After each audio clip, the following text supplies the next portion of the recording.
Situation sanitaire au pays, un décès est à déplorer aujourd'hui, le premier depuis plus d'un mois. Il s'agit d'une personne âgée qui n'était pas vaccinée. Le taux d'incidence est en forte augmentation, c'est-à-dire que le nombre de nouvelles contaminations est important. Pour autant, un nouveau confinement n'est pas à l'ordre du jour selon nos informations. Les membres du gouvernement s'exprimeront demain à ce sujet à l'issue de leur réunion de collégialité.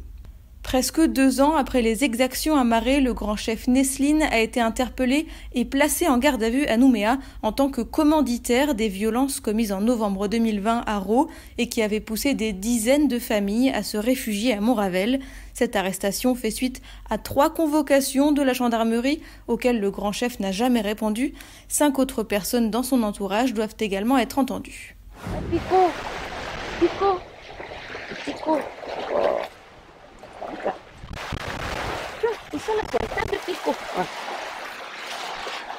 On a fait cette découverte macabre là. Nous on se demandait parce qu'il y avait tous les poissons qui flottaient partout. Flottaient qui arrivent, je ne sais pas, ils arrivent d'où.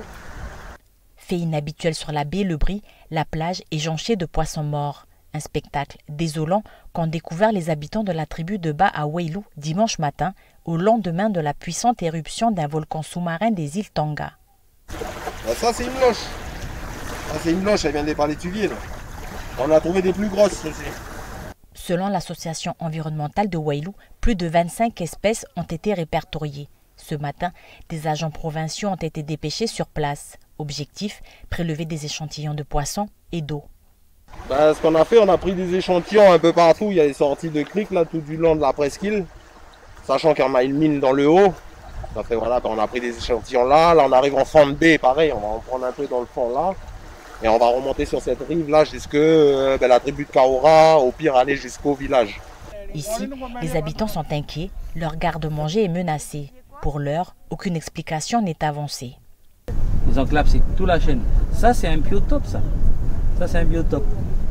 C'est ça qu'il faut faire. Il faut que les mecs soient capables de voir les espèces et puis à quel niveau ils ont été impactés.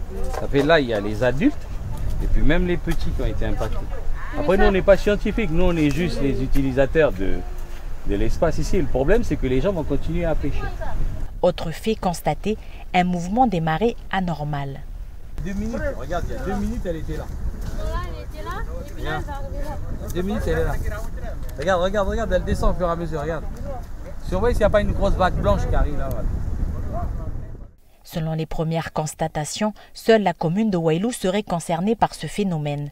Aujourd'hui, les spécimens échoués ont été prélevés pour analyse, mais les investigations dans la région vont se poursuivre. En attendant les résultats d'analyse, les habitants ont décidé de ne plus pêcher et la baie a été fermée au public. Samedi 15 janvier, le volcan sous-marin Onga Tonga s'est réveillé, causant une gigantesque explosion au large des îles Tonga, à environ 65 km de la capitale. Plusieurs alertes de tsunami ont été aussitôt déclenchées dans plusieurs archipels du Pacifique, comme aux îles Fidji, aux Samoa, en Australie ou encore au Vanuatu. À Port Vila, une réserve aux tortues à la plage de Niue Beach a été complètement détruite. Dès l'alerte est lancée pour l'alerte tsunami, la police a été sur place sur le site Niue Beach et faire évacuer les habitants, les employés qui habitaient sur place. Dimanche matin, ils ont constaté les dégâts et moi je suis arrivé aux alentours de 10 heures. La première chose qui m'a pris, c'est d'aller directement vers le site à tortues, là où il nourrit les bébés tortues. Donc, l'emplacement a été ravagé par les vagues et les courants.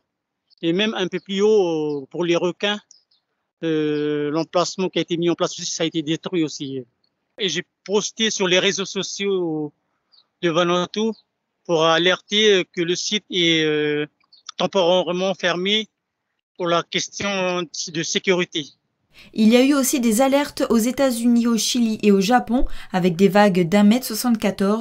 De plus petites vagues ont été observées en Alaska et au Mexique. Selon l'Institut d'études géologiques des États-Unis, l'explosion a provoqué un tremblement de terre de magnitude 5,8.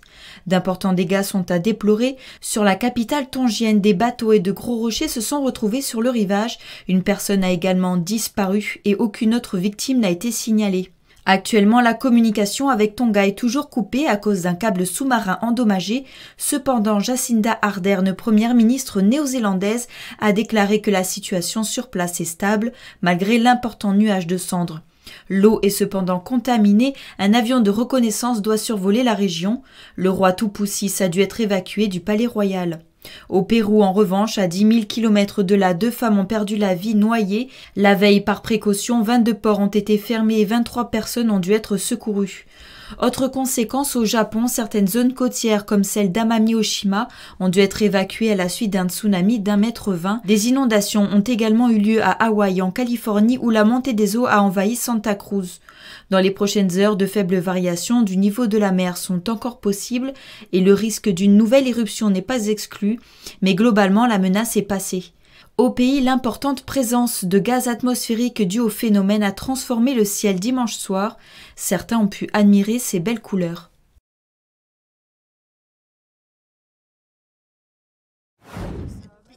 Après Nouméa, c'est au tour de la commune du Mont-d'Or de participer au programme Wolbachia. Des moustiques porteurs de cette bactérie ont été relâchés ce matin. L'objectif, qu'ils propagent Wolbachia parmi leurs congénères, alors incapables de transmettre aux hommes des maladies comme la dengue. On a disséminé 800 petits pots dans l'environnement, donc sur la voie publique. Certains sont chez des particuliers quand on ne trouve pas de place sur la voie publique. Certes, on aura toujours de la nuisance, on aura toujours des moustiques qui nous piqueront, mais on veut vraiment annuler ce risque d'attraper la dengue et de déclencher une épidémie de dengue. On travaille dans le cadre de ce programme sur la partie nord de la commune, qui est donc limitrophe à la commune de Nouméa, et puis qui a une densité démographique un peu plus importante que la partie sud. On a plus de 91% de Mondoriens qui se sont déclarés favorables à la dissémination de cette bactérie via les moustiques. Donc c'est un engouement de la population. Je pense que tout le monde connaît les effets néfastes que la dengue peut avoir et qu'elle entraîne de la mortalité. L'opération de dissémination va durer 6 mois au Mont-d'Or et à Doumbéa. D'autres communes semblent intéressées, encouragées par les bons résultats de ce programme lancé au pays en 2019. L'Australie a fait figure de pays pionnier dans cette lutte biologique contre la dengue grâce à des travaux menés depuis près de 20 ans. Depuis, d'autres pays ont emboîté le pas. À l'exemple de la Colombie, deuxième pays le plus touché par la dengue après le Brésil, entre 2015 et 2019, des essais ont eu lieu dans la ville de Medellín et dans sa banlieue. Depuis, le nombre de cas annuels ne cesse d'y décroître, atteignant seulement 238 cas en fin d'année dernière, une première depuis les 20 dernières années. Le Brésil, premier pays touché par la dengue, a lui aussi eu recours à cette méthode en 2016, ce qui avait réduit la population d'Aedes aegypti de 80% dans la ville de Piracicaba, une commune de l'État de Sao Paulo. Enfin, en Indonésie, où après l'introduction de moustiques porteurs de la bactérie Wolbachia, les cas de dengue ont fortement chuté dans la ville de Yogyakarta, sur l'île de Java, les cas locaux ayant reculé de 77%. Cette bactérie, qui a été découverte en 1924, redonne de l'espoir face à cette maladie qui est pour l'Organisation mondiale de la santé parmi les pires menaces pesant sur la santé publique.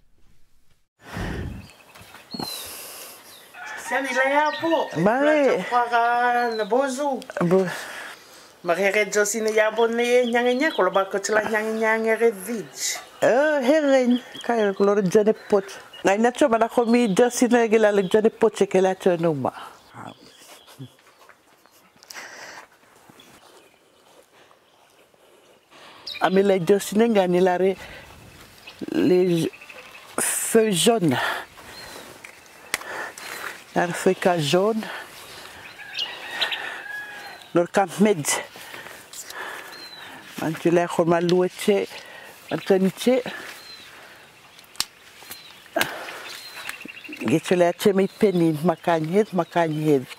Ya chorono man mekel mara khwaleng ngane e. Ya sekolah gula nyanginya. Hanala. Macam biasa zaman mekel bara cakusa. Satu orang ni numan mekel, kumkaba kahire ia balago numan mekel. Sila kolmare luejen arah kwaling, mara menyik, ye fisa biasa, ya sabah ni meno. Khulane bilay nyanginya.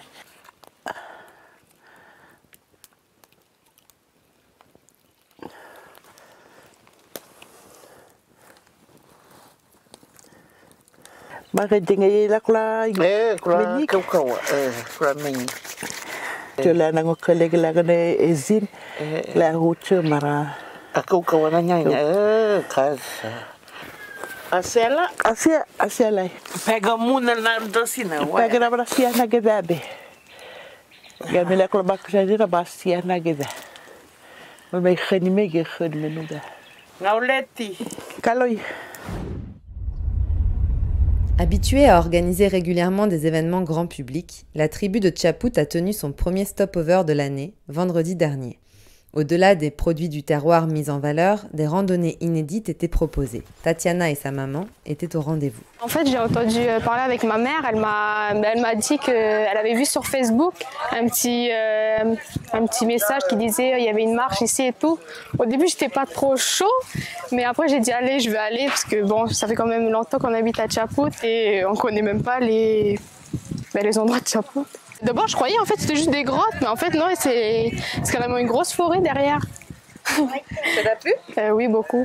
Au moins, ça m'a aéré la tête au moins. On reste à la maison, là c'est bon, promener un peu. Parfois, vous allez trouver peut-être des messages. Quand vous allez marcher, vous allez trouver des papiers, des feuilles de patch.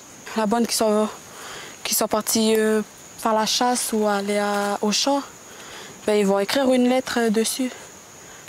Pour dire comme quoi ils sont là et puis qu'ils vont rentrer à quelle heure, telle heure. Vaïtiare va rentrer cette année en terminale au lycée des îles. C'était pour elle une première expérience en tant que guide. Par la pratique, les aînés de la tribu incitent les plus jeunes à s'approprier leur patrimoine et leur histoire.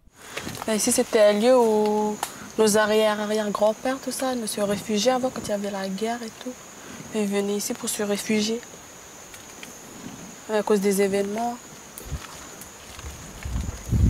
La forêt, on la préserve beaucoup, puis c'est pour faire des visites touristiques et puis voilà, les faire découvrir nos plantes et tout, ce que notre forêt il a, puis expliquer un peu les endroits, puis les esprits, il y a aussi des esprits là-haut. Si on avait continué plus loin, on était plus loin, on va voir, il y a des têtes de mort, c'est nos ancêtres. Ouais. Ça, c'est pour nettoyer un peu ce qu'on a mangé, nettoyer le sang, faire circuler le sang. Ça, c'est notre plante médicinale. Il y a des touristes ou des gens de n'importe quelle tribu ou de pays ils veulent venir visiter, on va les faire visiter. C'est la bienvenue. D'autres activités étaient proposées toute la journée, comme un sentier sous-marin, ou encore un exposé historique à la mémoire d'Éloi Machoro.